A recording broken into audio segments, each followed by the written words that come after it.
Welcome to my show. I'm a guest here. Her name is Angela Ashwin. Mrs. Angela, how are you doing, ma? How I'm doing? Yeah, well, thank you. All right, thank you so much for the time and the opportunity, Mrs. Angela. Firstly, you are an author. You are also a senior yoga teacher. Can you please, Mrs. Angela, discuss more about yourself and how you are doing currently now, Mrs. Angela? Yeah, so I came across yoga when I was in my early 20s and was from that first moment hooked on. Basically, knew this is my life, this is my world. Started, I did a university degree in Germany, but then I moved to England and became a yoga teacher. And since then, I am teaching. So I'm teaching since maybe 35 years now or something like that. And sort of then I had children, and when they were sort of school age, I started to train as a teacher trainer. And for over 20 years, I trained yoga teachers. Now I'm coming into a place where I feel I'd rather write a little bit more and gradually sort of cut down more. And all the experience I've gathered over the last decades, really, I thought it would be good to get a bit out. And yeah, the book is part of it. There is nothing more beautiful than to have a career to be built as a very early age. And as a person who has built a career at a very early age, is very impressive. And you've been doing it for more than 70 years, which means that you had the whole experience. And it is also very beautiful as a person to try to give that slow down because you know the kind of world that we are now, a lot of pressure out there. Give that kind of slow down and try one best to write a book that will definitely also make people outside to definitely be aware and also learn very important thing you've learned in recent years, many years ago, that you can definitely make them to also give an insight and also learn from. And that's why I would like to drive to your book, Pranayama Lost in Translation. Can you please, Mrs. Angela, discuss more on that book? And do you please have more books you are planning to write in the coming future, Mrs. Angela? It depends on how this book is going. I have a lot of ideas. I've written a sort of a script on the Bhagavad Gita that could be another book, or I have another idea of taking that book, Pranayama Lost in Translation, a little bit further into the whole idea of that yoga is actually not working with our physical body, but with the deeper planes. That depends on what happens with my life, what happens with this book, and yeah, so I hope it does get out. People will know about it and be interested in hearing a bit more. Definitely beautiful. We have to definitely look at the present. We have to definitely see how the thing emerged. If it's emerged well, then that's will give the motive to see the ideas one has had in the historic time to bring again for the people to also learn more regarding those perspectives, which is a very, very beautiful one. And also that is why I also like to dive to that point. Pranayama. Even I myself, when I first saw it, I had to try my best to get some research regarding that name. So for listeners who are new to this term called pranayama, what do you think exactly is pranayama? And how do you think it is Yeah, different from general breathwork or mindfulness, Mrs. Angela? yeah. So pranayama is a Sanskrit word and consists two words, prana and ayama. Ayama is the easier term. Ayama means expanding. Prana is a word which is difficult in non-Indian cultures to understand what it really means. It is basically life.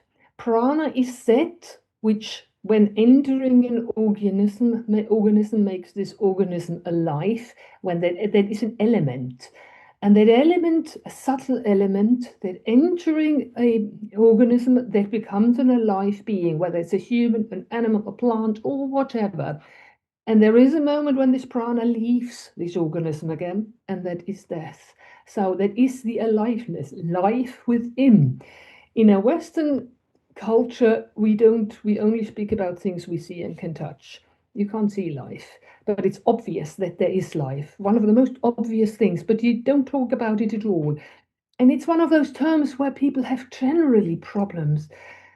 I remember when I did all this teacher training, the students had to write essays. They had to write essays about loads and loads of things about yoga, One essay title was Right about Prana, and that was the one they had most problems with.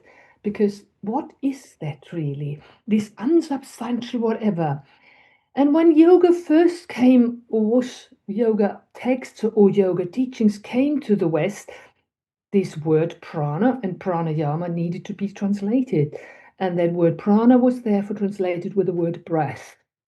And that caused what I found in my book the main problem breath. So you're working with oxygen, you're working with airflow, you're working with respiration. It certainly not can't then not be understood as a spiritual practice. It was then understood as a therapy, as a health practice. It's good to get a good respiratory system to breathe well so that your respiratory health is good. But that has nothing to do with the original prana. Pranayama is a movement, an expanding of life within our bodies in a subtler layer. This subtler layer, prana needs to be expanded because it's blocked up. We can speak later on about what that is, maybe they're blocked up, but we need a sort of a practice in order to expand the life fully into us. When we don't do this, we are not really aware of our whole bodily system. We don't feel alive in our body. People often refer to me and my body. This is when the prana isn't expanded. If you experience yourself as like being an entity of a conscious entity in a like a vehicle, like a driver in a car, that would be me and my body. That is a sign that prana is not expanded, that I don't feel alive, growing, changing. And the pranayama is that process to get there. Definitely inspiring. That shows that that prayer, pranayama has been something that has been in the yoga perspective a long time ago. It's just that people do not really know that that is how the definition is. It has been in a position whereby it has been explained more further with to get to a point whereby people do not really know what that even the pranayama really means. And it's definitely Yeah. something that we definitely need. We need to know how we could work on our breath so that we can definitely expand and see how we can see the surrounding around us. It is very important for us. Yeah. You ask what the difference to breathwork and mindfulness is. Yeah. Um, Pranayama is a movement of life force in the body. The reason why it has been associated more with breath is it moves in the same rhythm as the breath. As we inhale, prana sits in the navel center, is expanding out. As we exhale, the life force moves back in. That is that process of purifying our subtle body. So the link is the rhythm. There's a body rhythm, and in that body rhythm is respiration and also pranayama and other things. That's the difference between breath work. We are not working with oxygen and lungs, and we are moving with that subtle, working with that subtle element. The difference to mindfulness is, I mean, mindfulness is absolutely needed for pranayama, otherwise it's not working. Mindfulness is a formulation which was created only recently when people in the West noticed that we are actually not mindful. We don't realize what's actually happening out as well as within. And then it was discovered that basically the yoga practice, and particular form of yoga practice which was developed in the Buddhism of meditation, would be useful to become more mindful. So what mindfulness is just be alert, be very alert and see what's going on. And if we haven't got that mindfulness, we will not be able to do pranayama because it's not a mechanic exercise of doing this and that. It is the process of being fully alert of your inner experience and slightly change it. That shows that there are a lot of things we need to work on before we can get to that point of pranayama. You understand? There are a lot of work we can add in ourselves, breath, and also a lot of things we need to work on. When we are gotten to a point, then we can get to a point whereby pranayama can definitely be done for us, which has also answered the question that I want to bring to us because people have to definitely work on some certain areas before they can get to that certain point. And also, people would like to know this pranayama is something that we definitely do not know, but now I think I have the sense of it. What can I personally say is the benefits of something like this? What can I say will benefit me in the long term or in a short term? Or what do I think is also going to be able to help me in regarding some areas in my personal life. So, what do you think are some of the known mental and physiological benefits of regular pranayama practice according to both tradition and science, Mrs. Angela? Mm. Yeah. So if you say science, science doesn't speak about the real pranayama, only about breathing. And if you do breathing practice, the result is that you get a better mental health, you get a better respiratory system, you can breathe better, you can exercise better. But that is not the approach of the Indian pranayama. The Indian yogis, when teaching pranayama, did not consider benefits, health benefits. All the practices, we know this from the posture work, the asana, and or meditation, and they have enormous health benefit. But that was secondary importance. The whole importance of the whole yoga path was a spiritual path, and it was to lead eventually to self-realization, which is something which is there is also the word enlightenment, self realization. It is something which is in the yoga word nearly a taboo to use this word. That is what the original idea is. What am I really? What am I made out of? Through the understanding and of pranayama and the ability of lead these pranic forces, I can use my posture work in a much more effective way. And I feel now, in particular, when I watch other people doing asana, I just feel they just move the outer form a little. It doesn't go in, it doesn't transform them within.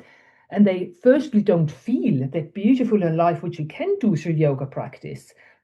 And secondly, yeah, they are not in the experience of what is that to be a living being. Yes, as a practice like that pranayama, it is something that has been from our ancient time, and it is not really from the western area. So it's something that when someone knows the background of it, one definitely understand better what the value and the benefit it is. And as a person that you've been into the world and you've definitely seen the benefit and you've definitely been practicing it, you've seen how impressive and how improve how it definitely helps. And to give that translation to make people understand that this is how it definitely works. And as a person who wants to get into this type of practice, there are a lot of things we have to work on regarding ourselves, regarding our breath work, regarding our practice, so that we can get to a point whereby we can get to put that pranayama into practice and definitely and use it to build ourselves to become a better person who will be into this yoga, because yoga gives healing. It gives this inner healing, it gives this inner sense, and it gives this kind of strength. I definitely imagine it gives this kind of strength that we definitely need to definitely do a lot of things that we cannot even imagine. As you said earlier, there are some things that the life we live currently is like more of this invisible or something like that. So we have to now to conquer it with this kind of practice. Is something is a very good tool to definitely help.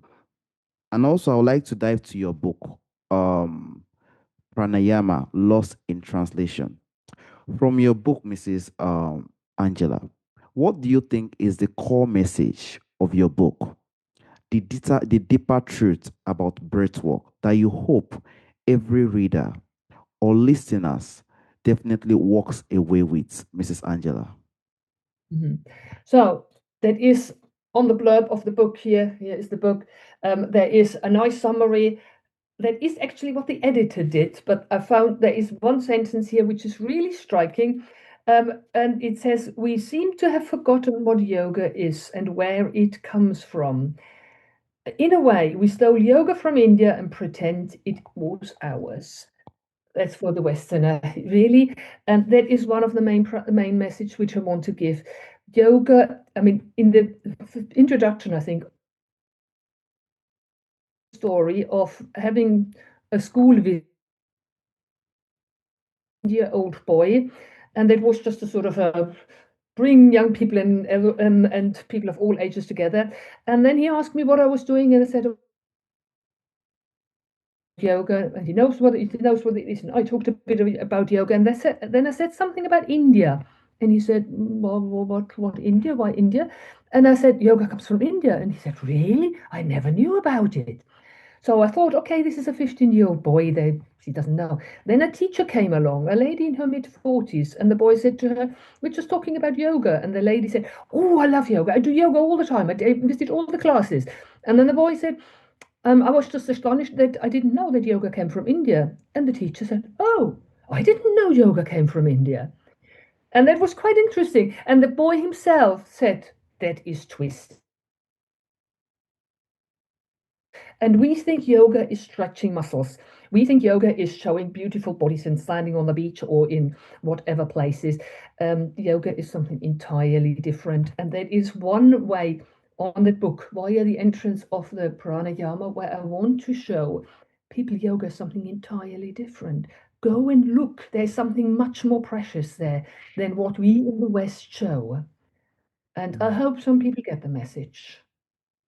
They will definitely do, honestly speaking. And that is the truth. We cannot, 100% compare the roots by the people who definitely just pick it and just use it to do a lot of things. The roots is where the truth is. There are a lot of beautiful things regarding that root, and the most beautiful thing is India as a country.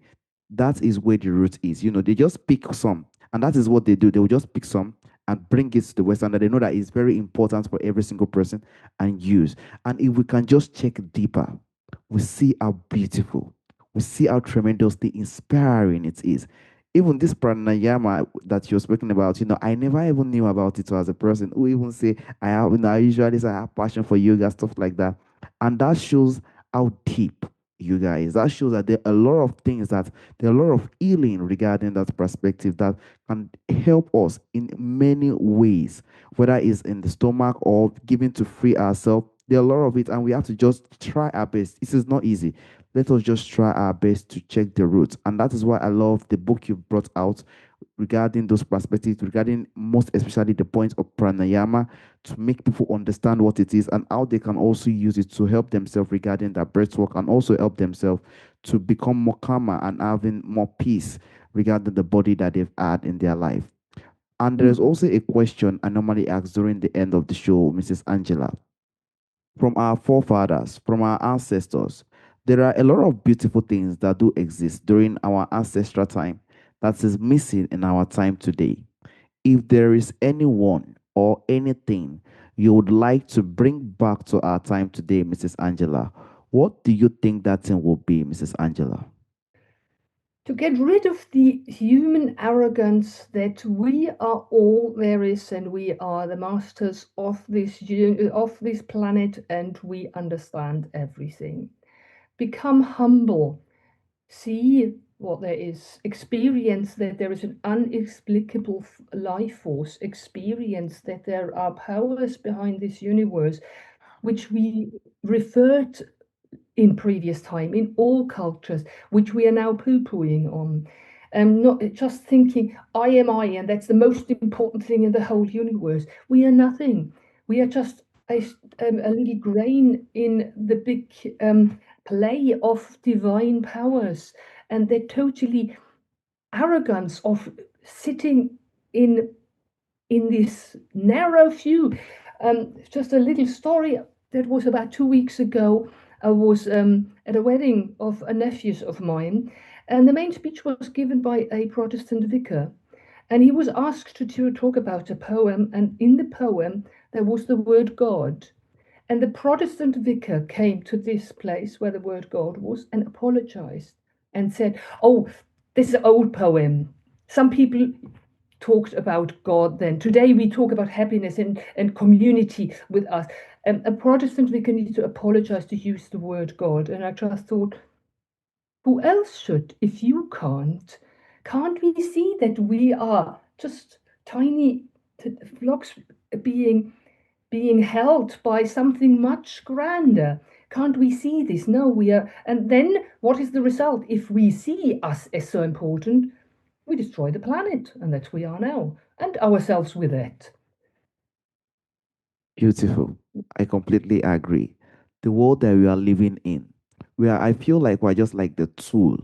There are a lot of divine power around us that we can definitely feel. I, as a person, I usually normally feel it, and it is that is how the world is.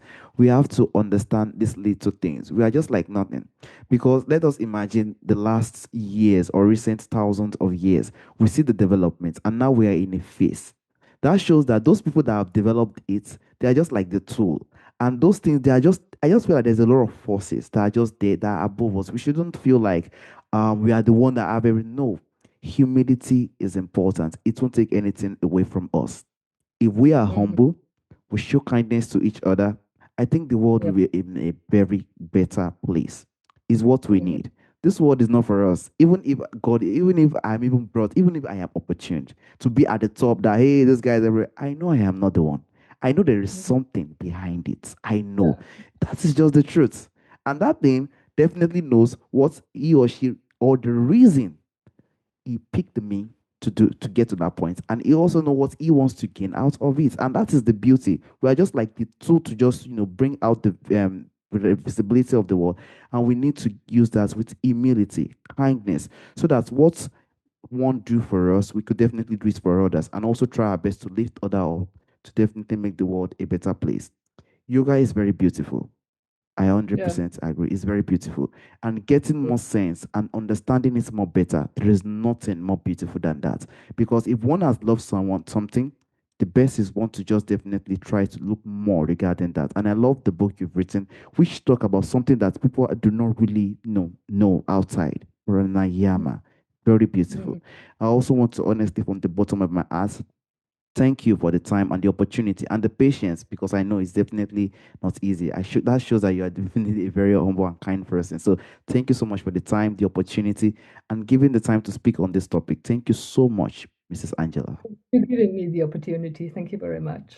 All right, Mrs. Angela. Have a wonderful day, Mrs. Angela. Bye bye. Bye bye.